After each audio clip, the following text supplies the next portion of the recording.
My name's Thérèse, and I'm also from Londonderry, Derry.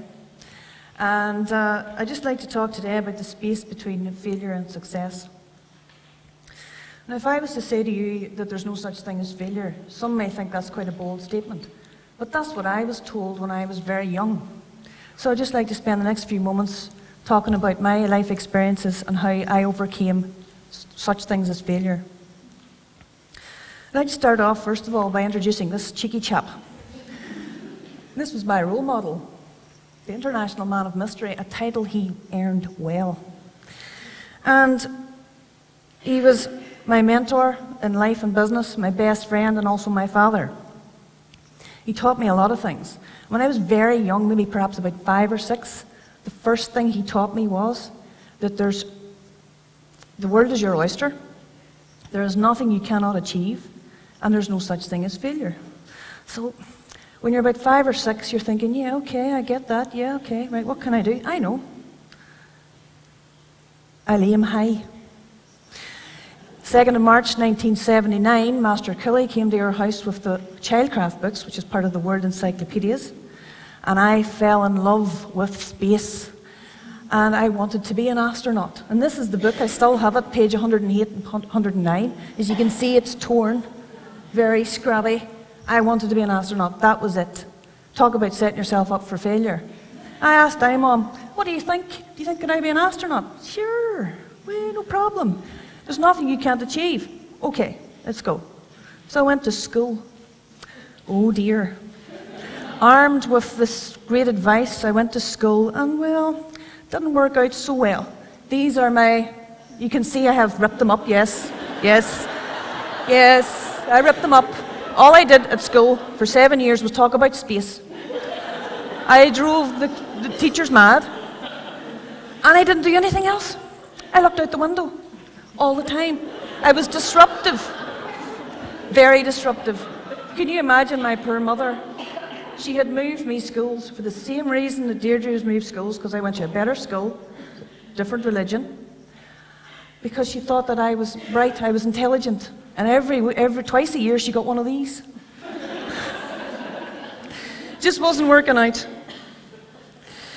Disengaged, disinterested, I had no connection between learning and school. But when I went home, I could play the Sega Mega Drive for 5 hours straight. I could complete complex puzzles. I could spend all day playing games, and I enjoyed it, and it was fun. Even though I was very young, I understood there was a connection, but I was like, why can I not go to school? Why am I not interested? But I love playing games. I love reading the Childcraft books. To me, sometimes I felt that education was letting me down, that it was making me feel like a failure, but I can't. There's no such thing as failure. So, failed my 11 plus. My mother cried. I went to secondary school. Things didn't get much better, to be honest. They got worse. I got 1 C, 2 Ds, 3 E's and an F in my GCSEs, and my mother thought she was going to have to send me away. She couldn't cope. And I had a choice to make. I come from a family of builders. And again, Mom, what am I going to do? He says, you can go and do construction. Okay, yeah, I can do that. So I enrolled in the local tech in Limavady in 1989. I was the first female to study construction. I was interested in it because it was a family business. It was in my blood. That part was okay. But I still had this problem. I wasn't following my passion.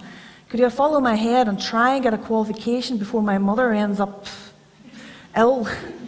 Or do I, follow this passion? And I asked Mom, and he said, do what you're good at. Just do what you're good at.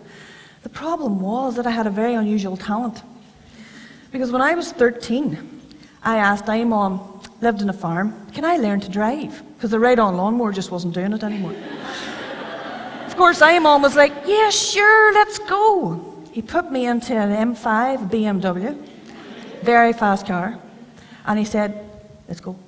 And he taught me to drive when I was 13, in a straight line and also sideways. So, didn't get much better. I followed my heart. I decided, I want to be a rally driver. I'm not going back to school. I'm not good at that. I'm not doing that. I'm going to be a rally driver. Mom, can I be a rally driver? Well, I'm not too sure if girls are going to be that quick, but, you know, against the boys, but we'll give you a go. I went to Kirkuson racetrack in 1990, I think it was, and I was faster than them. Oh dear. I got sponsored, and I ended up racing and rallying cars all over UK and Ireland for 4 years. And this is one of my more dangerous attempts at going over a jump. You're wondering why I was putting on the brakes. There was a 50-foot drop just there. I wasn't worried about this, I was worried about what was going to happen after. Again, my mother just didn't speak to me. You know, she doesn't do anything I tell her. This is no good, this is no good. But unfortunately, life has a way of showing you some humility. And in my case, it came to me on the 5th of November 1991 when I was involved in a serious road traffic accident. Not my fault, I may add. An old man of 80 pulled out in front of me and wrote me off. I ended up in hospital, staring at the ceiling of a hospital. And I wasn't allowed to move for 6 weeks. My back was in tatters, and I lost my contract to drive. I had no career, no qualification. I started to get really depressed, because my mother, in my ear, you should have just stuck at school, you should have just paid attention, and I couldn't do it. So what was I left to do? I'm going to have to go back to school. But I wasn't passionate about anything. And Mom gave me his laptop, and my life changed. I learned everything about the laptop. I even tried to open it and take it apart. And I thought, you know what, I'm going to go back to school. I'm going to make this decision. So I did. I'm back to school. Started from the beginning. Ended up doing a certificate in foundation studies for mature students. And guess what? My mum came too.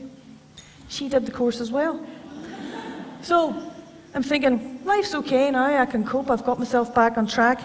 But just when I thought that I was going to eventually study something I was really passionate about, life has a really strange way of throwing you another curveball. And for me, it was an interesting one that nearly knocked me down. I did a lot of running, swimming and cycling for being a rally driver, and I tried to continue to keep up my fitness because I love cycling, I love swimming. And one day I got off my bike and wasn't feeling well, just a bit lightheaded. And then that evening a friend of mine texted me when I was sleeping, and I jumped up and my heart was racing, and then I passed out. Don't ask me why I opened my eyes again, but I did. And the doctor said I was the luckiest sod he's ever met. Because it turns out I have a very rare heart condition called long QT. It's part of the family of the sudden adult death syndrome. Basically, my heart rate beat is just slightly too long, which means when I do any of this big long list, yes, never Google your whatever, don't Google this, because symptom sudden death, I couldn't understand that. So I now have another long list of things I couldn't do, along with having a back full of rods and screws, and I can't move very well and I'm in a lot of pain. I thought, what am I going to do?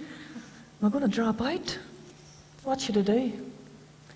So I thought, there's more than one way to skin a cat here. Right? I'm not going to give up.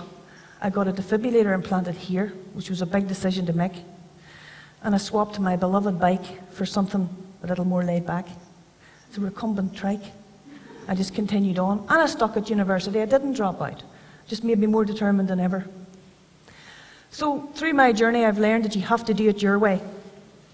You have to tackle these obstacles head on and just get on with it. And for me, I went back to school, as I said. I continued at it, I stuck at it, and I was passionate about technology and learning, because I'm still convinced to this day there's more than one way for people to learn. And I went from doing my PhD, researched this area, and I created SilverFish Studios, and we concentrate on making learning fun and engaging. But I did it my way. So I'd just like to sum up. Just as iMom taught me when I was 5, 6 years of age, there's no such thing as failure, there is only feedback. It's all the learning experiences that you learn as we go along. We need to inspire others.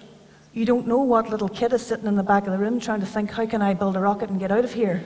Let them believe that they can be an astronaut. My daughter wanted to be a rainbow pony. That was a real tough one. Luckily, she's moved on now. She wants to be a zoologist. I can cope with that as long as she doesn't, there's a chance she could get eaten by a tiger, but I'll deal with that. So try and be careful when somebody is telling you, I want to be a rainbow pony. Yeah, great, go for it. Aim high.